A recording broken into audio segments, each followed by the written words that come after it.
ನಮಸ್ಕಾರ ಪ್ರೇಕ್ಷಕರೇ, ಶಮಂತ ವ್ಲಾಗ್ಸ್ ಕನ್ನಡ ವಾಹಿನಿಗೆ ಸ್ವಾಗತ. ನಾನು ಶಮಂತಕ ಮಣಿ. ಈ ವಿಡಿಯೋ ಕ್ರಾಫ್ಟ್ ಮತ್ತು ಪ್ರಾಜೆಕ್ಟ್ ವರ್ಕ್ಗೆ ಸಂಬಂಧಪಟ್ಟಿರುತ್ತದೆ. ಅದು ಯಾವುದೆಂದರೆ ಚಿಕ್ಕ ಗ್ರಾಮದ ಮಾದರಿ ಯೋಜನೆ. ಶಾಲೆಯಲ್ಲಿ ಚಟುವಟಿಕೆ ಕಾರ್ಯಕ್ರಮಗಳು ಆಯೋಜಿಸಿದ್ದಾಗ ಮಕ್ಕಳಿಗೆ ಯೋಜನೆಗಳನ್ನು ಮಾಡಲು ತಿಳಿಸುತ್ತಾರೆ. ಹಲವು ಯೋಜನೆಗಳ ವಿಷಯಗಳನ್ನು ಕೊಟ್ಟಿರುತ್ತಾರೆ. ಅದರಲ್ಲಿ ಒಂದಾದಂತಹ ಗ್ರಾಮದ ಮಾದರಿ ಯೋಜನೆಯನ್ನು ಮಾಡುವುದನ್ನು ಈ ವಿಡಿಯೋನಲ್ಲಿ ಶೇರ್ ಮಾಡ್ತಾ ಇದ್ದೀನಿ. ಹಾಗೂ ನಾವು ವೇಸ್ಟ್ ಅಂತ ಬಿಸಾಡುವ ವಸ್ತುಗಳಿಂದ ಈ ಪ್ರಾಜೆಕ್ಟ್ ವರ್ಕನ್ನು ಮಾಡಿ ತೋರಿಸ್ತಾ ಇದ್ದೀನಿ. ಮೊದಲಿಗೆ ಕಾರ್ಡ್ಬೋರ್ಡ್ ಬಾಕ್ಸ್ ಅಥವಾ ರಟ್ಟನ್ನು ತಗೊಂಡಿದ್ದೀನಿ. ನಾನು ಇಲ್ಲಿ ಕುಕ್ವೇರ್ ಬಾಕ್ಸ್ನ ಕಾರ್ಡ್ಬೋರ್ಡನ್ನು ಉಪಯೋಗಿಸ್ತಾ ಇದ್ದೀನಿ. ನಾವು ಯಾವುದಾದ್ರೂ ವಸ್ತು ಖರೀದಿಸಿದಾಗ ಬಾಕ್ಸ್ಗಳಲ್ಲಿ ಕೊಟ್ಟಿರ್ತಾರಲ್ಲ, ಆ ಬಾಕ್ಸ್ಗಳನ್ನು ಬಿಸಾಡುವ ಬದಲು ಆ ಬಾಕ್ಸ್ನಲ್ಲಿ ಒಂದು ಬಾಕ್ಸನ್ನು ರಟ್ಟನ್ನ ಬಳಸಿ ಈ ಕ್ರಾಫ್ಟನ್ನು ಮಾಡಬಹುದಾಗಿದೆ. ಈ ಕಾರ್ಡ್ಬೋರ್ಡ್ ಬಾಕ್ಸನ್ನು ಮೇಲ್ಭಾಗವನ್ನು ಅಥವಾ ಒಂದು ಕಡೆಯ ಭಾಗವನ್ನು ಕಟ್ ಮಾಡಿ ಸೈಡ್ಸ್ ಭಾಗಗಳನ್ನು ಕತ್ತರಿಸಬೇಡಿ. ಆ ಬದಿಯ ಭಾಗಗಳಿಗೆ ಫೆವಿಕಾಲ್ ಅಥವಾ ಗ್ಲೂ ಅನ್ನು ಹಚ್ಚಿ ಅಂಟಿಸಿ ಬಾರ್ಡರ್ಸ್ ತರಹ ರೆಡಿ ಮಾಡಿ. ನಂತರ ಮನೆಗಳು ಹಾಗೂ ಗುಡಿಸಲುಗಳು ಮಾಡಲು 3 ತೆಂಗಿನಕಾಯಿ ಚಿಪ್ಪನ್ನು ಪೀಲರ್ ಮತ್ತು ತೆಂಗಿನಕಾಯಿ ತುರಿಯುವ ಅಥವಾ ಈ ರೀತಿಯಾದಂತಹ ಗ್ರೇಟರ್ ಸಾಧನದಿಂದ ಅದರ ಹಿಂದೆ ಇರುವ ನಾರನ್ನು ತೆಗೆದು 2 ರಿಂದ 3 ಹನಿ ಕೊಬ್ಬರಿ ಎಣ್ಣೆಯನ್ನು ಹಚ್ಚಿ ತುರಿದ ನಾರನ್ನು ಬಿಸಾಡದೆ ಒಂದು ಬಾಕ್ಸ್ನಲ್ಲಿ ಇಡಿ. ಆಗಲೇ ಬೇರ್ಪಡಿಸಿದ ಇನ್ನೊಂದು ಭಾಗದ ರಟ್ನಲ್ಲಿ 10 ಸೆಂಟಿಮೀಟರ್ನಷ್ಟು ಚೌಕಾಕಾರದಲ್ಲಿ ಕತ್ತರಿಸಿ.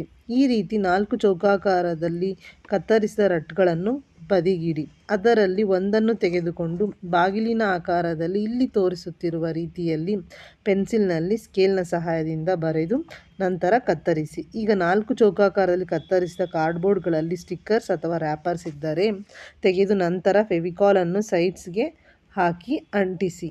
ಈಗ ಮೇಲೆ ಚಾವಣಿ ಅಥವಾ ರೂಫ್ಗಾಗಿ 10 ಸೆಂಟಿಮೀಟರ್ನಷ್ಟು ರಟ್ಟನ್ನು ಕತ್ತರಿಸಿ ರ್ಯಾಪರ್ ಇದ್ದರೆ ತೆಗೆದು ಅಂಟಿಸಿ. ಇನ್ನು ಅದರ ಮೇಲೆ ಇನ್ನೊಂದು ಚಾವಣಿಗಾಗಿ ಇಲ್ಲಿ ತೋರಿಸುತ್ತಿರುವ ಆಕಾರದಲ್ಲಿ ಕಾರ್ಡ್ಬೋರ್ಡನ್ನು ಅಳತೆ ಮಾಡಿ ಕತ್ತರಿಸಿ.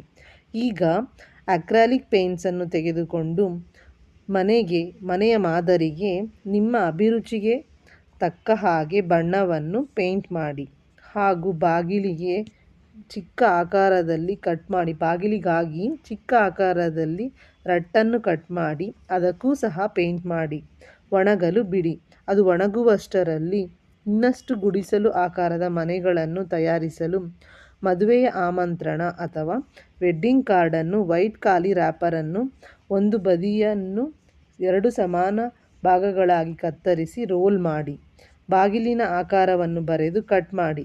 ಈಗ ಡ್ರೈ ಆದ ಪೇಂಟ್ ಮಾಡಿದ ಮನೆಯನ್ನು ಚಾವಣಿಯನ್ನು ಫೆವಿಕಾಲ್ ಹಾಗೂ ಅಥವಾ ಗ್ಲೂ ಹಾಕಿ ಅಂಟಿಸಿ ಹಾಗೂ ಬಾಗಿಲನ್ನು ಸಹ ಅಂಟಿಸಿ.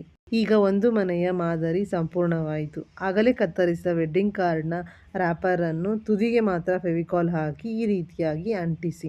ಇನ್ನೊಂದು ಭಾಗವನ್ನು ಅದೇ ರೀತಿಯಲ್ಲಿ ರೋಲ್ ಮಾಡಿ ಅಂಟಿಸಿ. ಮೊದಲೇ ರೆಡಿ ಮಾಡಿಟ್ಟ ತೆಂಗಿನಕಾಯಿ ಚಿಪ್ಪುಗಳನ್ನು ಇಟ್ಟು ಚೆಕ್ ಮಾಡಿ. ತದನಂತರ ಆ ಗುಡಿಸಲು ಮನೆಗಳಿಗೂ ಸಹ ಬಣ್ಣಗಳನ್ನು ಬಳಿಯಿರಿ. ಹಾಗೆ ಯಾವುದಾದ್ರೂ ರಂಗವಲ್ಲಿ ವಿನ್ಯಾಸಗಳನ್ನು ಬರೆಯಿರಿ. ಇಲ್ಲಿ ನಾನು ಮುಂದೆ ಸ್ವಸ್ತಿಕ್ ರಂಗವಲ್ಲಿಯನ್ನು ಬರೆದಿದ್ದೀನಿ. ಹಿಂದೆಗಡೆ ಚಿಕ್ಕ ಚಿಕ್ಕ ರಂಗವಲ್ಲಿಗಳನ್ನು ಬರೆದಿದ್ದೀನಿ. ಹಳ್ಳಿಯ ಸೊಗಡು ಆ ರೀತಿಯಾಗಿ ಕಾಣಲಿ ಎಂದು ಉದ್ದೇಶವಾಗಿದೆ. ಆದ್ದರಿಂದ ಇಲ್ಲಿ ನಾನು ಚಿಕ್ಕ ಚಿಕ್ಕ ರಂಗವಲ್ಲಿಗಳನ್ನು ಬರೆದಿದ್ದೀನಿ. ನೀವು ನಿಮ್ಮ ಅಭಿರುಚಿಗೆ ತಕ್ಕಂತೆ ಯಾವುದಾದರೂ ರಂಗವಲ್ಲಿಗಳನ್ನು ನಿಮಗೆ ಇಷ್ಟವಾದಂತಹ ಬಣ್ಣಗಳಲ್ಲಿ ಬರೆಯಿರಿ. ಆ ಚಿಪ್ಪುಗಳನ್ನು ಗಮ್ನ ಸಹಾಯದಿಂದ ಅಂಟಿಸಿ. ಈಗ ಇನ್ನೊಂದು ಮನೆಯ ಮಾದರಿ ಗುಡಿಸಲಿನ ಮನೆಯ ಮಾದರಿಗೂ ಸಹ ಪೇಂಟ್ ಮಾಡಿ ಆ ಚಿಪ್ಪನ್ನು ಸಹ ಗಮ್ನ ಸಹಾಯದಿಂದ ಅಂಟಿಸಿ. ಈಗ ಒಂದು ಹಳೆಯ ಬಟ್ಟಲಿಗೆ 2 ಇಡಿಯಷ್ಟು ಹತ್ತಿಯನ್ನು ಹಾಕಿ ಅದಕ್ಕೆ 2 ಟೇಬಲ್ ಸ್ಪೂನ್ನಷ್ಟು ಹಸಿರು ಬಣ್ಣದ ಅಥವಾ ಗ್ರೀನ್ ಬಣ್ಣದ ಪೇಂಟನ್ನು ಹಾಕಿ ಕೈಯಿಂದ ಕಲಸಿ ಚೆನ್ನಾಗಿ ಒಣಗಲು ಬದಿಗಿಡಿ. ನಂತರ ಈಗಾಗಲೇ 2 ತರಹದ ಮನೆಗಳನ್ನು ಮಾಡಿರುವುದರಿಂದ ಈಗ ಇನ್ನೂ ಚಿಕ್ಕದಾದಂತಹ ಮನೆಗಳನ್ನು ತಯಾರಿಸಲು ಉಳಿದ ಕಾರ್ಡ್ಬೋರ್ಡನ್ನು ಸ್ಕೇಲ್ನಲ್ಲಿ 5 ಸೆಂಟಿಮೀಟರ್ನಷ್ಟು ಅಳತೆ ಮಾಡಿ 5 ಭಾಗಗಳನ್ನು ಕಟ್ ಮಾಡಿ ಗ್ಲೂನ ಸಹಾಯದಿಂದ ಚೌಕಾಕಾರವಾಗಿ ಅಂಟಿಸಿ. ಸ್ಕೆಚ್ ಪೆನ್ ಇಲ್ಲ ಅಂದರೆ ಮಾರ್ಕರ್ನಿಂದ ಬಾಗಿಲು ಕಿಟಕಿಗಳನ್ನು ಬರೆದು ಚಾವಣಿ ಆಕಾರದಲ್ಲಿ ರಟ್ಟನ್ನು ಕತ್ತರಿಸಿ ಫೆವಿಕಾಲ್ ಹಾಕಿ ಅಂಟಿಸಿ. ಬಿಳಿಯ ಹಾಳೆಯನ್ನು ಇಲ್ಲಿ ತೋರಿಸುತ್ತಿರುವ ಹಾಗೆ ಕಟ್ ಮಾಡಿ ತುದಿಗಳಲ್ಲಿ ಗಮ್ ಹಚ್ಚಿ ಮನೆಯ ಮೇಲೆ ಅಂಟಿಸಿ. ಹೀಗೆ ಇನ್ನೊಂದು ಮನೆಯನ್ನು ಕೂಡ ಮಾಡಿ. ಇಲ್ಲಿ ಅದರ ಕ್ಲಿಪ್ ಮಿಸ್ ಆಗಿದೆ. ಅಳತೆ 7 ಸೆಂಟಿಮೀಟರ್. ಈಗ ಬಾವಿಯ ಮಾದರಿ ಮಾಡಲು ಈ ರೀತಿ ಹೋಲುವಂತಹ ಪ್ಲಾಸ್ಟಿಕ್ ಡಬ್ಬವನ್ನು ತೆಗೆದುಕೊಂಡು ಅದಕ್ಕೆ ಕಂದು ಬಣ್ಣವನ್ನು ಬಳಿಯಿರಿ. ಅದು ಡ್ರೈ ಅಥವಾ ಒಣಗುವಷ್ಟರಲ್ಲಿ 4 ಗಂಟೆಗಳು ಅಥವಾ ಸ್ವಲ್ಪ ಸಮಯದ ನಂತರ ಹತ್ತಿಯ ಬಣ್ಣ ಬದಲಾಗಿ ಒಣಗಿರುತ್ತದೆ. ಅದನ್ನು ಇಲ್ಲಿ ತೋರಿಸುತ್ತಿರುವ ಹಾಗೆ 5ರಿಂದ 6 ಉಂಡೆಗಳನ್ನಾಗಿ ಮಾಡಿ, ಒಣಗಿದ ಕೊಂಬೆ, ಮರದ ಕೊಂಬೆಗೆ ಚಿಕ್ಕ ಚಿಕ್ಕ ಕೊಂಬೆಗಳಿರುವಂತಹದಕ್ಕೆ ಈ ಉಂಡೆಗಳನ್ನು ಫೆವಿಕಾಲ್ ಸಹಾಯದಿಂದ ಇಲ್ಲಿ ತೋರಿಸುತ್ತಿರುವ ರೀತಿ ಅದನ್ನು ಒತ್ತಿ ಅಂಟಿಸಿ ಒಣಗಲು ಪಕ್ಕಕ್ಕೆ ಇಡಿ. ಈಗ ಇನ್ನೊಂದು ಮರದ ಕೊಂಬೆಯನ್ನು ತೆಗೆದುಕೊಂಡು ಅದಕ್ಕೆ 3-4 ದಿನಗಳಾದರೂ ಒಣಗದ ಗಿಡದ ಎಲೆಗಳನ್ನು ತಂದು ಮೊದಲಿಗೆ ದಾರದಲ್ಲಿ ಸ್ವಲ್ಪ ಗಟ್ಟಿಯಾಗಿ ಕಟ್ಟಿ, ಎರಡನೆಯದಾಗಿ ಸಿಲ್ವರ್ ಟೇಪನ್ನು ಸುತ್ತಿ ಬದಿಗಿಡಿ. ಪೇಂಟ್ ಮಾಡಿದ ಪ್ಲಾಸ್ಟಿಕ್ ಡಬ್ಬವು ಈಗ ಒಣಗಿರುತ್ತದಲ್ಲವೇ, ಅದರ ಮೇಲೆ ಕಪ್ಪು ಬಣ್ಣದ ಗೆರೆಗಳನ್ನು ಪೇಂಟ್ ಬ್ರಷ್ನಿಂದ ಬರೆದು ಒಣಗಿಸಿ. ನಂತರ 3 ಐಸ್ ಕ್ರೀಮ್ ಸ್ಟಿಕ್ಸನ್ನು ತೆಗೆದುಕೊಂಡು ಅದರಲ್ಲಿ 2 ಸ್ಟಿಕ್ಸನ್ನು ಸೈಡ್ಸ್ ಅಥವಾ ಬದಿಗಳಲ್ಲಿ ಫೆವಿಕಾಲ್ ಅಪ್ಲೈ ಮಾಡಿ ಪೇಸ್ಟ್ ಮಾಡಿ.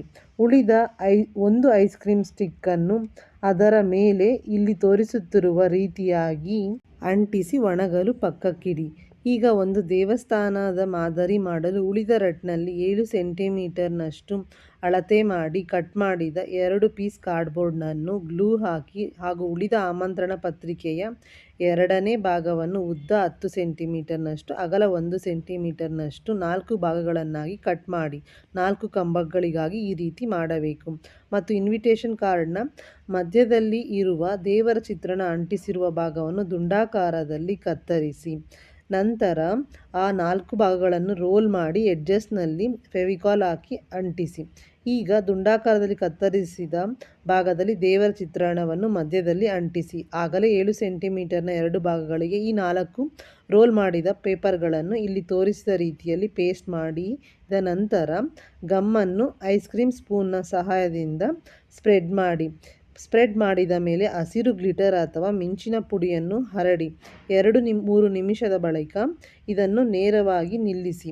ಅದರ ಮೇಲೆ ಗೋಪುರದ ರೀತಿ ಕಾಣಲು ಮೊದಲೇ ನಾರನ್ನು ತೆಗೆದಿಟ್ಟ ತೆಂಗಿನಕಾಯಿಯ ಚಿಪ್ಪಿಗೆ ಫೆವಿಕಾಲ್ ಸುತ್ತಲೂ ಹಚ್ಚಿ ಅಂಟಿಸಿ ಪಕ್ಕಕ್ಕಿಡಿ.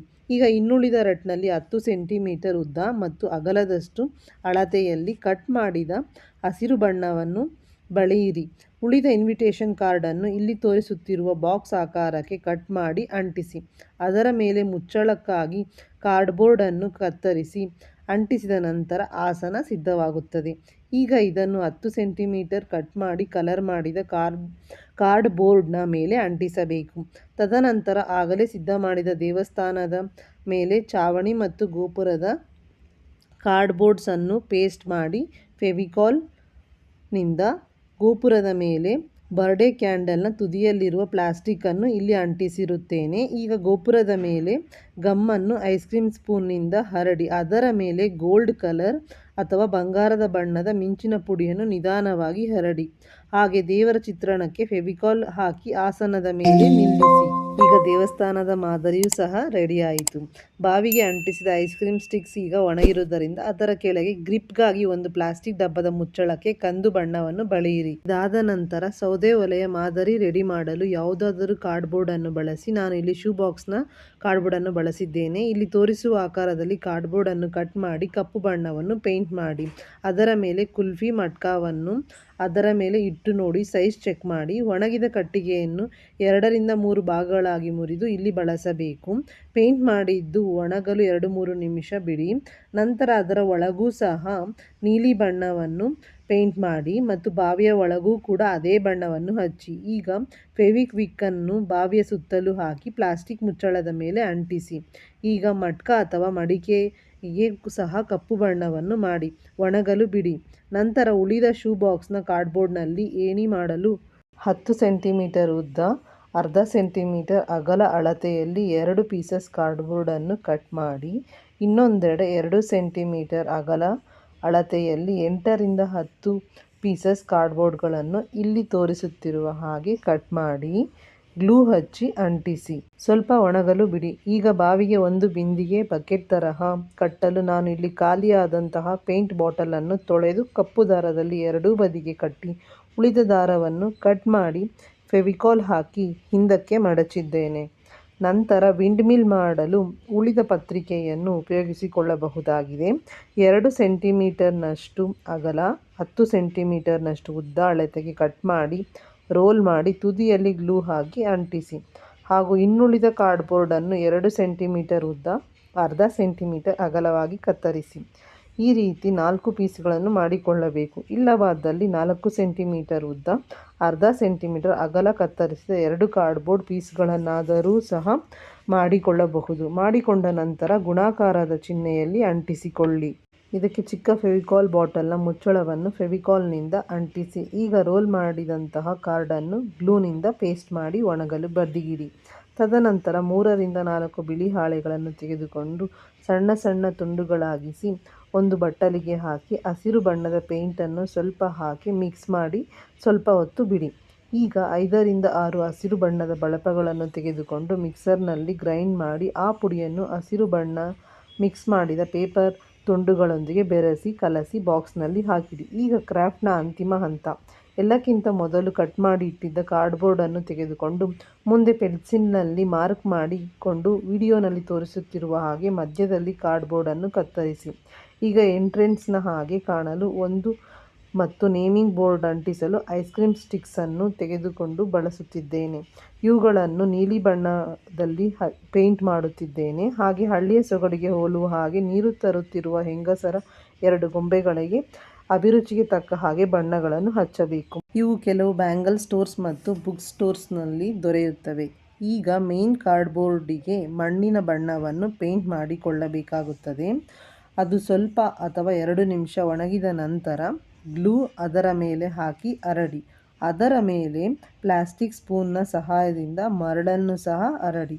ಆದರೆ ವಿಡಿಯೋನಲ್ಲಿ ತೋರಿಸುತ್ತಿರುವ ಹಾಗೆ ಅಷ್ಟು ಜಾಗವನ್ನು ಬಿಟ್ಟು ಹರಡಿ. ಈಗ ಖಾಲಿ ಬಿಟ್ಟ ಜಾಗದಲ್ಲಿ ನೀರಿನ ಹೊಂಡದ ರೀತಿ ಕಾಣಲು ಆಕಾಶ ನೀಲಿ ಬಣ್ಣದ 10 ಬಳಪಗಳನ್ನು ಮಿಕ್ಸರ್ನಲ್ಲಿ ಗ್ರೈಂಡ್ ಮಾಡಿದ ಪುಡಿಯನ್ನು ಸ್ಪೂನ್ನಿಂದ ಹಾಕಿ ಹರಡಿ. ಈಗ ಈ ಕಡೆ ಹಸಿರು ಬಣ್ಣದ ಬಳಪದ ಪುಡಿಯನ್ನು ಹಾಳೆಯೊಂದಿಗೆ ರೆಡಿ ಮಾಡಿಟ್ಟ ಮಿಶ್ರಣವನ್ನು ಸಮಾನವಾಗಿ ಹಾಕಿ ಹರಡಬೇಕಾಗುತ್ತದೆ. ಇದರ ನಂತರ ನೀಲಿ ಬಣ್ಣ ಹರಡಿರುವ ಸ್ಥಳದಲ್ಲಿ ಬಾತುಕೋಳಿಗಳ ಚಿಕ್ಕ ರಬ್ಬರ್ ಗೊಂಬೆಗಳನ್ನು ಸ್ಟ್ರಾಂಗ್ ಗ್ಲೂ ಹಾಕಿ ಇಡಿ. ನಂತರ ಮೊದಲು ತಯಾರಿಸಿದ ಮನೆಯ ಮಾದರಿಯನ್ನು ವಿಡಿಯೋನಲ್ಲಿ ತೋರಿಸುತ್ತಿರುವ ಹಾಗೆ ಗ್ಲೂ ಹಚ್ಚಿ ಮಣ್ಣಿನ ಮೇಲೆ ಇಡಿ. ಈಗ ಆ ಪಾಂಡ್ ಸುತ್ತಲೂ ಸಣ್ಣ ಕಲ್ಲುಗಳನ್ನು ಕ್ರಮವಾಗಿ ಜೋಡಿಸಿ. ಮನೆಯ ಪಕ್ಕದಲ್ಲಿ ಬಾವಿಯ ಮಾದರಿಯನ್ನೂ ಸಹ ಕೆಳಗೆ ಗ್ಲೂ ಹಾಕಿ ಇಡಿ. ತದನಂತರ ಮನೆಯ ಮೇಲ್ಛಾವಣಿಯ ಒಳಗೆ ಒಣಗಿದ ಕಟ್ಟಿಗೆಯ ಮರದ ಕೊಂಬೆಗಳನ್ನು ಇನ್ನಷ್ಟು ತುಂಡುಗಳನ್ನಾಗಿಸಿ ಅಲ್ಲಿ ಇಡಿ. ಆಮೇಲೆ ದೇವಸ್ಥಾನದ ಮಾದರಿಯನ್ನೂ ಸಹ ಕೆಳಗೆ ಗ್ಲೂನಿಂದ ಅಂಟಿಸಿ. ಆನಂತರ ಗುಡಿಸಲು ಮಾದರಿಗಳು ಮತ್ತು ಚಿಕ್ಕ ಮನೆಯ ಮಾದರಿಗಳನ್ನು ಒಂದರ ಪಕ್ಕದಲ್ಲಿ ಇನ್ನೊಂದನ್ನು ಕೆಳಗೆ ಗಮ್ ಹಚ್ಚಿ ಜೋಡಿಸಬೇಕು. ಹಾಗೂ ಸಾಕು ಪ್ರಾಣಿಗಳಾದಂತಹ ಕೋಳಿಗಳು, ನಾಯಿ, ಮೇಕೆ, ಬೆಕ್ಕು, ಕತ್ತೆ ಇದರ ರಬ್ಬರ್ ಗೊಂಬೆಗಳು ಬ್ಯಾಂಗಲ್ ಸ್ಟೋರ್ಸ್ ಮತ್ತು ಬುಕ್ ಶಾಪ್ನಲ್ಲಿ ದೊರೆಯುತ್ತವೆ.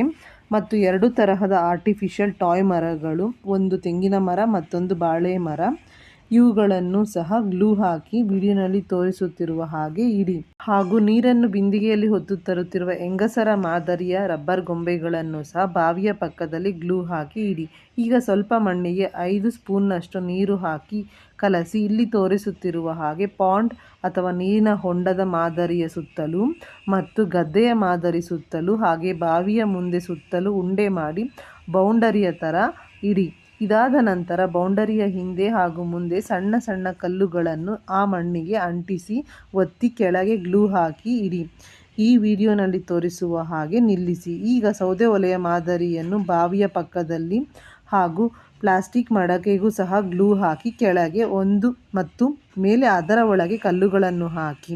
ಇದಾದ ನಂತರ ವಿಂಡ್ ಮಿಲ್ ಮಾದರಿಗೂ ಸಹ ಕೆಳಗೆ ಗ್ಲೂ ಹಾಕಿ ಬಾವಿಯ ಹಿಂದೆ ನಿಲ್ಲಿಸಿ. ಈಗ ಬಾಕ್ಸ್ನಲ್ಲಿ ಎತ್ತಿಟ್ಟಿದ್ದಂತಹ ತುರಿದ ತೆಂಗಿನ ಚಿಪ್ಪಿನ ನಾರನ್ನು ವಿಡಿಯೋನಲ್ಲಿ ತೋರಿಸುತ್ತಿರುವ ರೀತಿಯಲ್ಲಿ ಉದುರಿಸಿ. ನಂತರ ಹಸಿರು ಪಾಚಿ ಇದ್ದಲ್ಲಿ ಗದ್ದೆಯ ಮಾದರಿಯಲ್ಲಿ ಇಡಿ. ಹಾಗೆ ಯಾವುದಾದರೂ ಗಿಡದ ಚಿಕ್ಕ ಕೊಂಬೆಗೆ ಕೆಳಗೆ ಸ್ವಲ್ಪ ನೀರು ಹಾಕಿ ಕಲಸಿದ ಮಣ್ಣನ್ನು ಹಾಕಿ ಒತ್ತಿ ಮನೆಯ ಮಾದರಿಯ ಪಕ್ಕದಲ್ಲಿ ಇಡಿ. ಇದರ ಬಳಿಕ ಹತ್ತಿಯಿಂದ ಮಾಡಿದ ಮರಕ್ಕೆ 5 ಸೆಂಟಿಮೀಟರ್ ಉದ್ದ ಮತ್ತು 5 ಸೆಂಟಿಮೀಟರ್ ಅಗಲ ಅಳತೆಯಲ್ಲಿ ಕಟ್ ಮಾಡಿದ 2 ಕಾರ್ಡ್ಬೋರ್ಡ್ ಪೀಸಸ್ಸನ್ನು ತ್ರಿಭುಜ ಆಕಾರದಲ್ಲಿ ಅಂಟಿಸಿದ ಮನೆಯನ್ನು ಗ್ಲೂ ಹಾಕಿ ಆ ಮರದ ಮೇಲೆ ಅಂಟಿಸಿ. ನಂತರ ಏಣಿ ಮಾದರಿಯನ್ನು ಸಹ ಗ್ಲೂ ಅನ್ನು ಮುಂದೆ ಮಾತ್ರ ಹಚ್ಚಿ ಅಂಟಿಸಬೇಕು.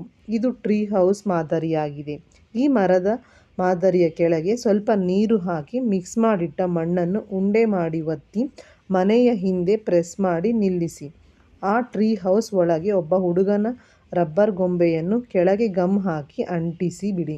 ತದನಂತರ ಖಾಲಿಯಾದ ಪೇಂಟ್ ಬಾಟಲ್ನಲ್ಲಿ ಸ್ವಲ್ಪ ನೀರಿನೊಂದಿಗೆ ಮಣ್ಣನ್ನು ತುಂಬಿ ಅದರೊಳಗೆ ಚಿಕ್ಕ ತುಳಸಿ ಸಸಿ ಇಡಿ. ಅದನ್ನು ಗುಡಿಯ ಮಾದರಿಯ ಪಕ್ಕದಲ್ಲಿ ಇಟ್ಟ ನಂತರ ಇನ್ನೊಂದು ಮರದ ಮಾದರಿಯನ್ನು ಸಹ ಸ್ವಲ್ಪ ಮಣ್ಣನ್ನು ಹಚ್ಚಿ ಗುಡಿಸಲಿನ ಮಾದರಿಯ ಹಿಂದೆ ಒತ್ತಿ ನಿಲ್ಲಿಸಿ. ಈಗ ಹೆಬ್ಬಾಗಿಲಿನ ರೀತಿ ಕಾಣಲು ರೆಡಿ ಮಾಡಿಟ್ಟ 3 ಐಸ್ ಕ್ರೀಮ್ ಕಡ್ಡಿಗಳು ಅಥವಾ ಸ್ಟಿಕ್ಸನ್ನು ಈ ರೀತಿ ಅಂಟಿಸಿ ನಂತರ ರಟ್ಟಿಗೂ ಸಹ ಗ್ಲೂ ಹಾಕಿ ಅಂಟಿಸಿ. ನಂತರ ನೇಮಿಂಗ್ ಬೋರ್ಡ್ಗಾಗಿ ದಪ್ಪ ಬಿಳಿ ಹಾಳೆಯ ಮೇಲೆ ವಿಷಯ ಅಂದರೆ ಗ್ರಾಮೀಣ ಮಾದರಿ ಅಥವಾ ಸಣ್ಣ ಗ್ರಾಮ, ಸಣ್ಣ ಹಳ್ಳಿ ಎಂದು ಬರೆದು ಅಂಟಿಸಿ. ಇಲ್ಲಿ ನಾನು ಇಂಗ್ಲಿಷ್ ಸಬ್ಜೆಕ್ಟ್ ಪ್ರಾಜೆಕ್ಟ್ ವರ್ಕ್ ಆದ್ದರಿಂದ ಇಂಗ್ಲಿಷ್ನಲ್ಲಿ ಬರೆದಿದ್ದೇನೆ. ಈ ವಿಡಿಯೋ ನಿಮಗೆ ಇಷ್ಟವಾಗಿದೆ ಎಂದು ಆಶಿಸುತ್ತೇನೆ. ಇಷ್ಟವಾಗಿದ್ದಲ್ಲಿ ಮತ್ತು ಉಪಯುಕ್ತಕರ ಹಾಗೂ ಮಾಹಿತಿಕರ ಈ ವಿಡಿಯೋ ಎಂದು ಅನಿಸಿದರೆ ವಿಡಿಯೋವನ್ನು ಲೈಕ್ ಮಾಡಿ, ನಿಮ್ಮ ಅನಿಸಿಕೆಗಳನ್ನು ಕಮೆಂಟ್ಗಳ ಮೂಲಕ ತಿಳಿಸಿ. ಮುಂತಾದ ವಿಡಿಯೋಗಳಿಗಾಗಿ ವಾಹಿನಿಯನ್ನು ಸಬ್ಸ್ಕ್ರೈಬ್ ಮಾಡಿಕೊಳ್ಳಿ. ಈ ವಿಡಿಯೋವನ್ನು ವೀಕ್ಷಣೆ ಮಾಡಿದ್ದಕ್ಕಾಗಿ ಧನ್ಯವಾದಗಳು.